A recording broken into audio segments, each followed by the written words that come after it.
Time for our weekly Augustana hockey recap, joined by assistant coach Taylor Nelson. Series on Friday and Saturday against Minnesota State. On Friday, you tie 3-3. You win the exhibition shootout 2-0.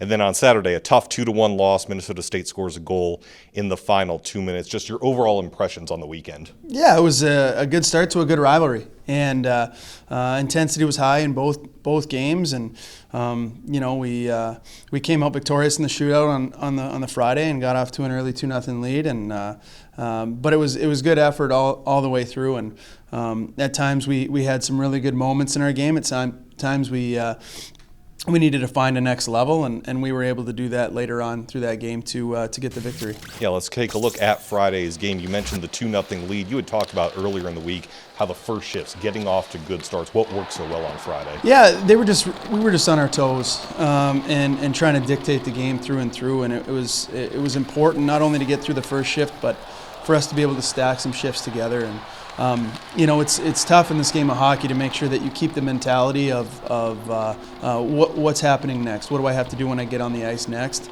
So you take the shift as it comes. You move on to your next one. You can't think 40,000 feet. You have to think 6 inches in front of your face. And then you get out to a 3-1 lead on a Ryan Domovsky power play goal. They tie it up in the third, but they peppered you with a barrage of shots, and Zach Rose had a career-high 44 saves. He was a stalwart for you, kept you guys in it. Yeah, Rosie was excellent. He did well at controlling some rebounds early throughout that game. Stopped the ones he was supposed to, and he took some chances on some ones he wasn't. And he was great. He was great.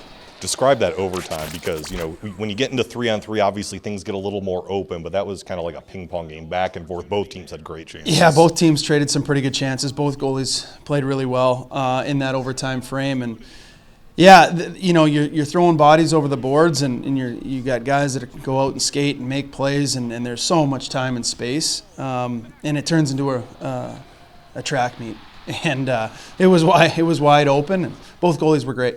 Absolutely. You guys end up winning the shootout 2-0. Flip it over to Saturday. You guys get out to an early 1-0 lead on a power play goal from Luke Mobley. Then it stays that way until the third, and it was Josh Kotai in net. Hadn't played the last couple games, but he was also excellent. Yeah, he was prepared and ready to go, and he was great early on in that game as well. And one of the things that we've talked about, as a staff and with the team is, like, we're getting outshot, and sometimes those are, they can be grade A chances, they can be perimeter chances. As long as our goaltenders are taking claim of their crease and controlling rebounds, covering pucks, which I thought he was really good at in that game, of managing a lot of things around the net front. It gives us an opportunity to get the line matchups that we so desire and get fresh bodies on the ice. He was really solid in the game. So we're up 1-0 in the third. They tie it 1-1. And then a little bit of controversy in the final minutes. Arnaud Vachon gets called for goalie interference, but it was clear on the replay he got cross-checked into the goalie. The officials miss it. They go on the power play and score with 2 minutes to go. Yeah, it's what it is, right? It's tough when it happens. There are countless calls through the course of a game that impact the game. At the end of the day, we had a goalie interference in the first period, a slash in the first period, had too many men in the second period. So we gifted them 3 power plays of our own. So it's easy to be able to look at that last call and say, hey, direct impact. Well, that's because there was 2.5 minutes left or whatever it was.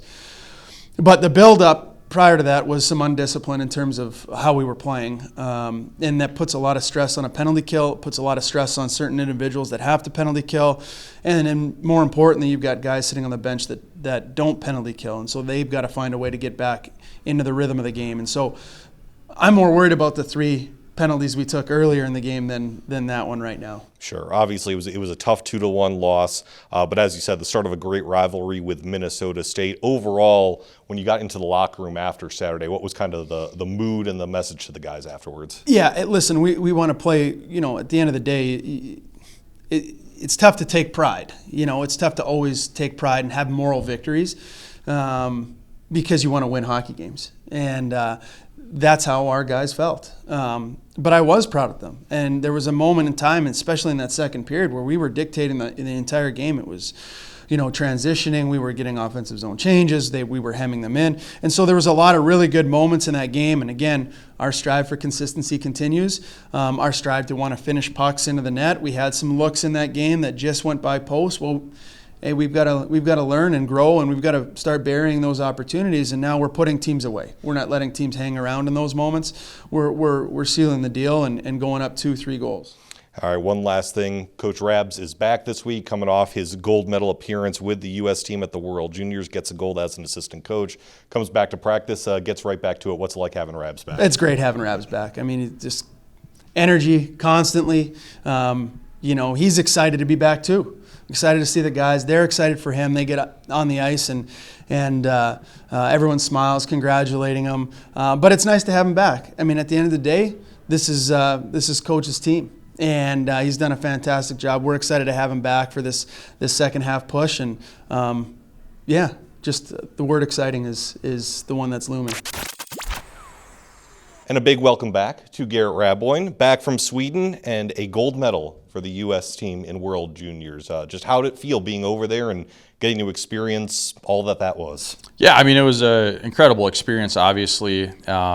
It's interesting, the first time having done that tournament, it's all new.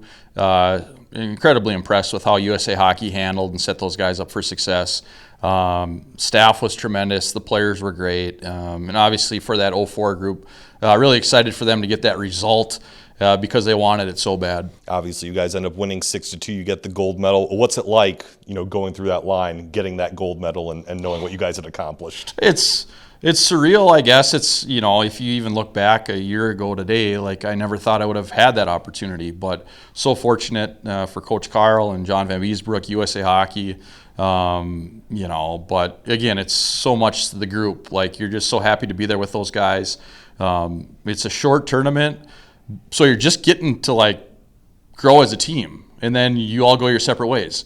So it's crazy unique, but the environment was incredible. The whole city, Gothenburg, was tremendous, and when you win it all, it's all good. And then finally, just for you personally, just having that experience, being around hockey guys that you've known and respected for years, and getting an opportunity to coach some of the best of the best, for your own personal growth and personal experience, what did that time mean for you? It was great. It was probably one of the most impactful professional development things that I've done. You're around just a great staff. And you learn from their demeanor to how they prep, how they handle teams in game, different drills to take away, and then the players too.